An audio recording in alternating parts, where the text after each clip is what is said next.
Vi er med på Loop i år, fordi vi føler os jo næsten som en fast del af inventaret her. Vi har været med alle 4 år, Loop har eksisteret, og de sidste år så har vi også haft en del forskellige akustikløsninger med, for at give lidt akustikdæmpning, så man bedre kan høre hinanden rundt omkring på standene.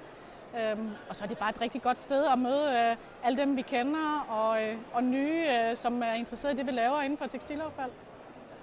Det her marked med tekstilaffald, det har været et meget nyt marked, og vi har været nogle af dem, der har været med til at udvikle og få det marked i gang. Og vi kan virkelig mærke i forhold til, da vi startede for nogle år siden, og det første år, vi var med på Loop, at det er gået fra, at der har altid været ret meget interesse, og folk har syntes, det var spændende, det vi lavede.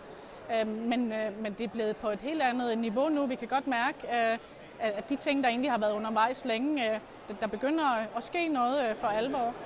Og det er nogle tættere samarbejder, og det er nogle større projekter og ordrer, vi arbejder med efterhånden. Vi mødes med vores forskellige cirkulære venner og kan vise det, vi har arbejdet på. Fordi det kan godt være, at der er mange, tiden går hurtigt. Der er måske mange, vi ikke har nået at snakke så meget med i det år, der er gået siden sidste Loop. Og der er så med en hel del produkter, der lige pludselig er udviklet, som vi ikke engang har noget at fortælle. Så det er virkelig et godt sted at kunne gøre det på kontinuerlig basis.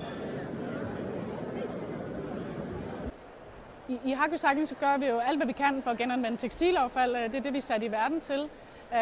Og selvom vi er stolte af de her akustikprodukter, som er en af de mange ting, vi laver, så er det meget vigtigt for os, at vi ikke bliver en såkaldt akustikvirksomhed. Det vi laver, det er, hvad der end giver mening med tekstilaffald. Og vi arbejder med material-driven design, og det vil sige, at vi starter med, hvad har vi for et materiale, og vi kigger også på, hvilke produktionsprocesser er der, og så kigger vi ud fra det, hvilke produkter er der så et marked for, som giver mening både at producere, men som der selvfølgelig også er kunder til.